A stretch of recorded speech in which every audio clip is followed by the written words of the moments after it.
আসসালামু আলাইকুম স্যার, আপনি অবগত আছেন ঐতিহ্যবাহী কারিমিয়া মুজাহিদা কওমি মাদ্রাসার আজকে একটি নতুন ভবন উদ্বোধন হলো।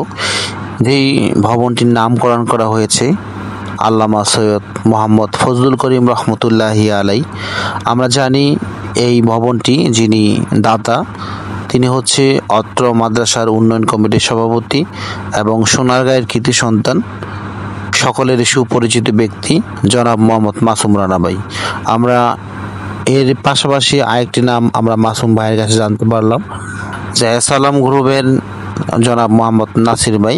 আপনাদের এই মাদ্রাসাতে একটি টিন সিট বিল্ডিং রয়েছে, যেই টিন সিট বিল্ডিংটি ভেঙে নতুন করে পাঁচতলা ভবনের একটি ভবন নির্মাণের জন্য সার্বিক সহযোগিতা থাকবেন এবং এই ভবনটি হওয়াতে আপনার মাদ্রাসায় বর্তমানে কতটুকু সুফল আসবে বলে মনে করেন? আলহামদুলিল্লাহ, কারিমিয়া মুজাহিদিয়া চাঙ্গানি মাদ্রাসার পক্ষ থেকে আমি সকলকে শুভেচ্ছা অভিনন্দন জানাচ্ছি। বিশেষ করে আপনি যে প্রশ্ন করেছেন যে মাদ্রাসার বর্তমান অবস্থান, আপনারা জানেন যে মাদ্রাসা আমাদের এখন বর্তমানে একেবারে মক্তব থেকে মিশকাত জামাত পর্যন্ত এখানে পাঠদান শিক্ষাদান করা হচ্ছে। আলহামদুলিল্লাহ, প্রত্যেক জামাতে আলহামদুলিল্লাহ ভালো এবং অনেক শিক্ষার্থী রয়েছে। কার্যক্রম মাদ্রাসার কার্যক্রম আলহামদুলিল্লাহ মুরব্বীদের পরামর্শে তত্ত্বাবধানে সুন্দরভাবে পরিচালিত হয়ে আসছে। আপনি শুনলে আনন্দিত হবেন যে আমাদের কারিমিয়া মুজাহিদিয়া মাদ্রাসার এটা দুইটা অভিভাবক পরিষদ রয়েছে। একটা হচ্ছে বাংলাদেশ মুজাহিদ কমিটি, যাদের হাত ধরে এই মাদ্রাসা প্রতিষ্ঠিত, আর যাদের দিক নির্দেশনা এবং পীর সাহেব চরমনায় প্রতিষ্ঠিত বাংলাদেশ কোরআন শিক্ষা বোর্ডের তত্ত্বাবধানে এই মাদ্রাসা পরিচালিত। তাহলে এই সরাসরি দুইটা মুরব্বী সংগঠনের মাধ্যমে মাদ্রাসা পরিচালিত হওয়ার কারণে এই মাদ্রাসাটি দিন দিন বেশ অগ্রগতির দিকে যাচ্ছে এবং মাদ্রাসার মধ্যে অভ্যন্তরীণ কোনো সমস্যা আলহামদুলিল্লাহ বা সংকটের সুযোগ নেই। অর্থনৈতিক সংকট যখন দেখা দেয় সকলে মিলে এই সংকট পাড়ি দেওয়ার জন্য সবাই চেষ্টা করেন।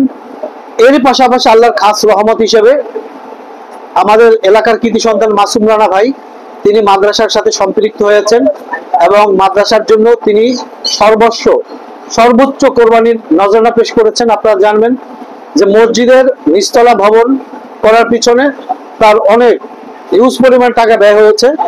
আমরা দ্বিতীয় তলা ভবন করেছি, সেখানে প্রায় 22 লক্ষ টাকার মতো ব্যয় হয়েছে। আলহামদুলিল্লাহ, এই 22 লক্ষ টাকার সেখানেও তার একটা অনুদান আছে। তিনি বলতেছেন যে বাদবাকি টাকাটাও তিনি সেখানে পরিশোধ করে দিবেন।